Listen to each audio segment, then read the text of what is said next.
I think that there are some real concerns with homeschooling, especially in Ohio, since it's changed in the last couple of years. Imagine a signature at the bottom of a page, still wet, while the building above it was already on fire. That's not a metaphor for this story. It's the exact sequence of events. On August 26, 2020, Elizabeth Ciders enrolled her 6 oldest children in the Gallia County Local School District's online academy. The paperwork was filed. The deadline was met. The district acknowledged receipt. And then, for an entire school year, those 6 children never attended a single day of class. The 16 Ciders children are in therapeutic foster care. They are safe, and hopefully they are with adults who are caring for them. But we haven't received an update about how exactly they are doing or what they went through in the house on. The Gallia County School District filed truancy complaints against Gary Ciders Jr. and Elizabeth Ciders in October 2021, stating that their 6 oldest children had not been to school at all that school year, not one day. The district considered them habitually truant. The children were in danger of being labeled unruly, meaning they were disobedient or didn't show up for school. The paperwork already knew. The state statute reads, within 5 calendar days after commencing home education, moving into a new school district, or withdrawing from a public or non-public school, and by the 30th day of August each year thereafter, the parent or guardian of a child receiving a home education shall transmit a notice to the superintendent of the child's school district of residence. The notice shall provide the parent's name and address, the child's name, and an assurance that the child will receive education in the subject areas required under this section. The child's exemption under this section is effective immediately upon receipt of notice. The district superintendent shall provide a written acknowledgement of the superintendent's receipt of the. Before we go deeper into what the documents actually show, make sure you're subscribed to True Crime Court, because we don't just cover the story, we follow the evidence.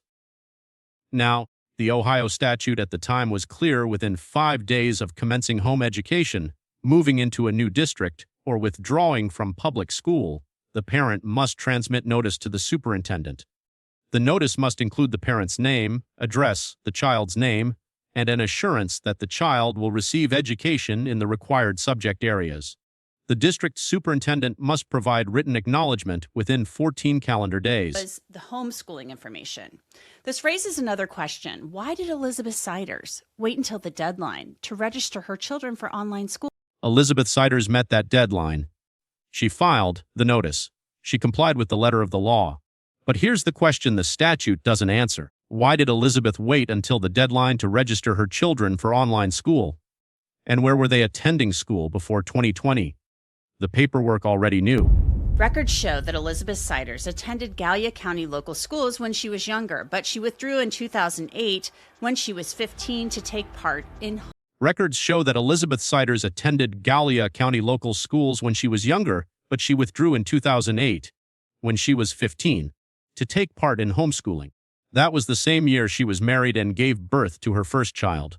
There is no record of Gary Ciders Jr. ever attending the schools.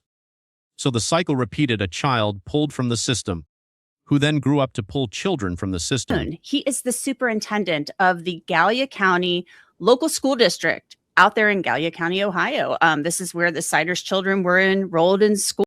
Now, to understand how that's possible and why it's becoming more common, I want to bring in Philip Kuhn. He is the superintendent of the Gallia County Local School District. This is where the Ciders children were enrolled for a time. And this is where Superintendent Kuhn has been watching the system fall apart from the inside. The change happened in October of 23. And so before that time, parents would submit the curriculum that they would be using to provide instruction for reading, math, social studies, science, etc. And then there would have to be a licensed teacher that would sign off on the completion of that at the end of the year, or an assessment where, taking, a state assessment or a district level assessment so that you could measure the progress. And that way you can ensure that education was happening. Now, parents can simply just, submit a form saying we're choosing to homeschool, and then there's no accountability past that. Kuhn explains that the change happened in October of 2023. Before that, parents had to submit the curriculum they would be using to provide instruction in reading, math, social studies, and science. A licensed teacher had to sign off on the completion of that work at the end of the year. There had to be an assessment, either a state assessment or a district level assessment, to measure progress. That was how you ensured education was actually happening. Now, parents can simply submit a form saying they're choosing to homeschool, and there is no accountability past that. I'm just gonna do it my way, and I don't have to tell you what I'm doing. That's correct. That's correct. So there's a lot of concern with that. And additionally, I mean, from my understanding, I mean, you can basically decide your child's graduated and have a diploma for them, and no one's able to, verify what's been accomplished. So it's like you graduate from the Smith Family School of Homeschooling? We actually had someone that submitted, a transcript saying that they had attended, I think, a certain name of their academy, which was just their family name. So, yes. None. That's the change. And that's where the visual of that filing drawer comes back. Imagine a drawer full of forms, each one signed by a parent, each one stating, "My child is receiving an education." And no one is allowed to open the drawer, because the law no longer requires anyone to check. Superintendent Kuhn puts it bluntly. You can basically decide your child has graduated and have a diploma for them. No one can verify what's been accomplished.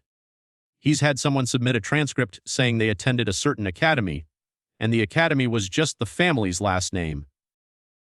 You graduate from the Smith Family School of Homeschooling. That's correct. That's correct. And I mean, it's a real concern, I think, for our society because, I think we're not preparing. It's an educational neglect, really. I mean, we're not preparing a percentage of our students, to go out into the real world and be able to interact with other people, to be able to read at grade level, just to help them have the tools to be successful. Okay. That's correct. It's a real concern for our society, Kuhn says, because we're not preparing a percentage of our students to go out into the real world. This isn't just about test scores. It's about whether children can interact with other people, whether they can read at grade level, whether they have the tools to be successful. He calls it what it is: educational neglect. Now, I know that you really can't talk about the Ciders case. However, I'm going to just touch on something that is a concern related to that. And that is the concern that teachers and school superintendents, such as yourself, school staff, are mandatory reporters when it comes to potential abuse and neglect.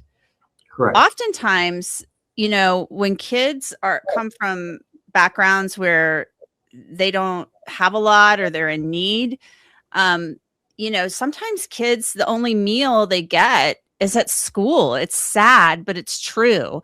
And I know, like, at my son's school, around the holidays, they talk about, the kids that need it. They send home like meal packs and stuff like that.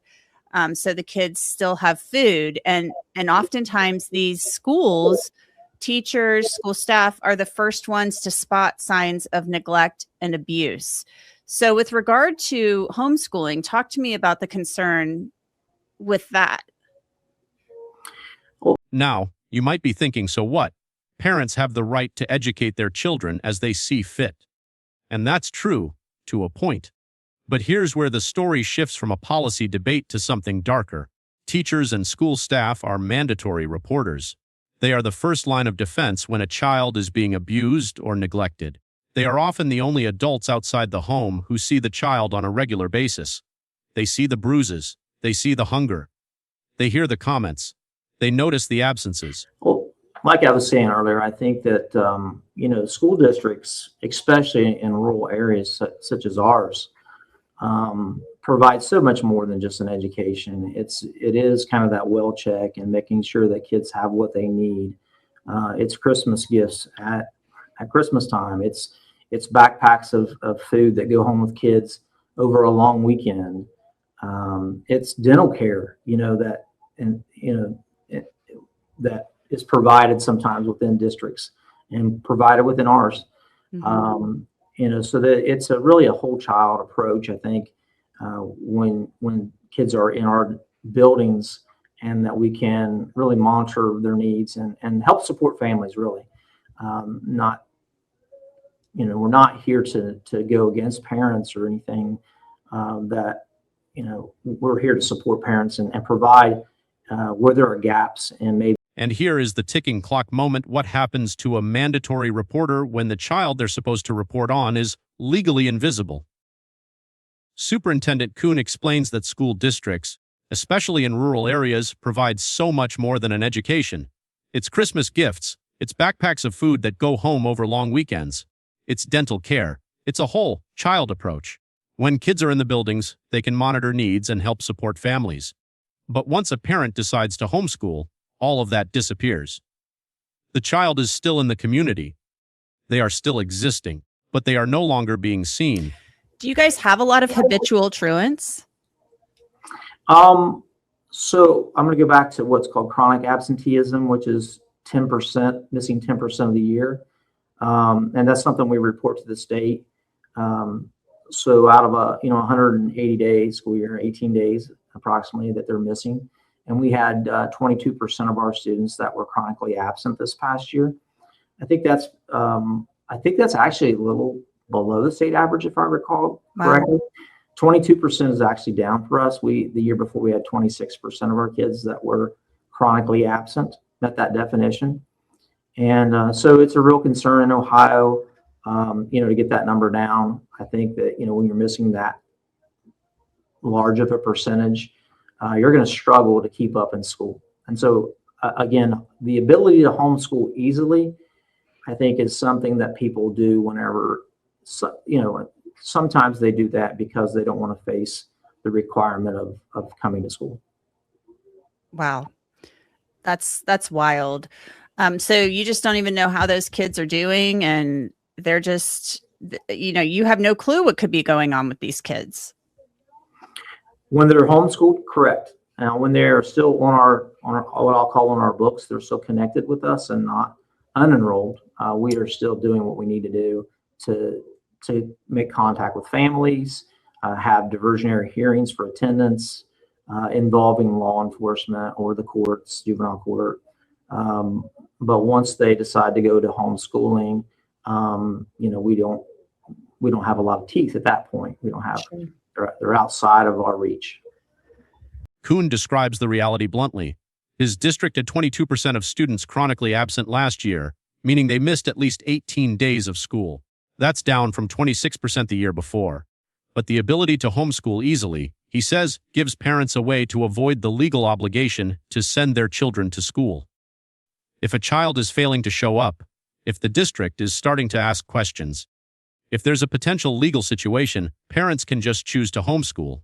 And once they do, the district has no teeth. The paperwork already knew. So I think that there are some real concerns with homeschooling, especially in Ohio, since it's changed in the last couple of years, that now, parents do not have to give you a curriculum that they're following, and there's no assessments that have to be completed. So it's for those people who don't do it well, sometimes they may not even know they're not doing it well because they're not giving assessments that would measure the growth of a child. So I do have real concerns about homeschooling in general. I will say again that some people do it, I think, probably pretty well, but there are a lot of people who struggle to meet, the kind of standards or education that you would get in person. Let's break that down a little bit. You said there was a change that took place. Prior to that change taking place in Ohio, were the parents required, when they were saying, hey, I'm going to homeschool my child, were they required to follow a curriculum and provide a curriculum? Or how did that work prior to this change? Kuhn elaborates the change in Ohio law in October 2023 removed the requirement for parents to provide a curriculum or submit to any assessment. Parents do not have to give the district a curriculum they're following. There are no assessments that have to be completed.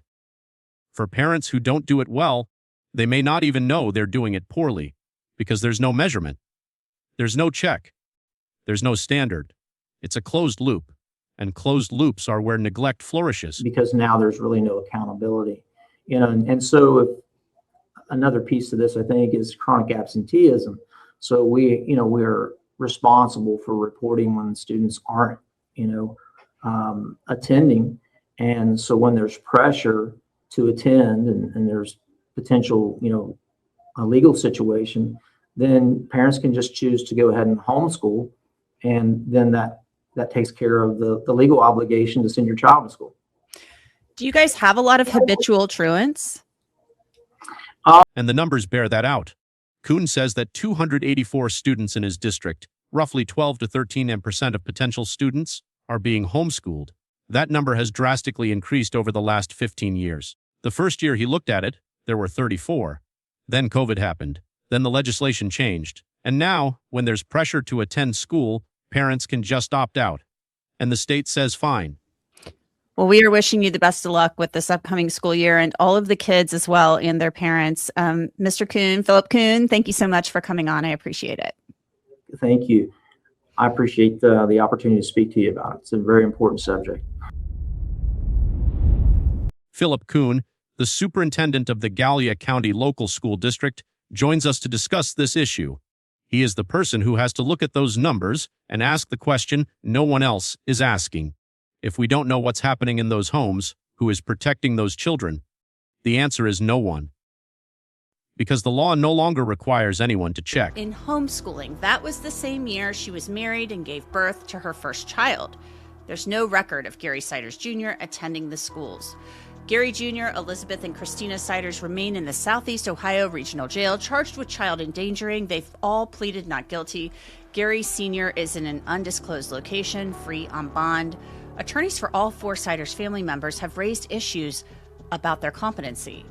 Remember. And what about the children whose names we know? The 6 oldest Ciders children, who were 12, 11, 9, 8, 7, and 6, were enrolled in school on paper but never attended a day. The district filed truancy complaints. The case went to court. Gary Ciders Jr., Elizabeth Ciders, and Christina Ciders remain in the Southeast Ohio Regional Jail, charged with child endangering. They've all pleaded not guilty. Gary Sr. is free on bond, location undisclosed. The children are in therapeutic foster care. They are safe, but no one has received an update about how exactly they are doing or what they went through in the house on Omar Street. 2020, the children would have been living in this house on Honeysuckle in Cheshire. I've told you about the house before. A woman who works nearby told us the house was so trashed after the Ciders moved out that the owner had to renovate the place. She said there was human and pet feces and urine in the house and trash. It was a mess. A neighbor across the street had told us that the kids mostly stayed in the house, but he had seen them playing outside. And at that time, he thought there were 9 children. So how much schooling was actually taking place in... Think about where they were living. Back in 2020, the Ciders children were in a house on Honeysuckle in Cheshire, Ohio. After the family moved out, the owner had to renovate the place. A woman who works nearby told investigators there was human and pet feces and urine in the house. It was a mess. A neighbor across the street told reporters the kids mostly stayed inside, but sometimes he saw them playing outside. At that time, he thought there were 9 children. He didn't realize there were 16. Let's break that down a little bit. You said there was a change that took place. Prior to that change taking place in Ohio, were the parents required, when they were saying, hey, I'm going to homeschool my child, were they required to follow a curriculum and provide a curriculum? Or how did that work prior to this change? The change happened in October of 23. And so before that time, parents would submit the curriculum that they would be using to provide instruction for reading, math, social studies, science, etc. And then there would have to be a licensed teacher that would sign off on the completion of that at the end of the year, or an assessment where, taking, a state assessment or a district level assessment so that you could measure the progress. And that way you can ensure that education was happening.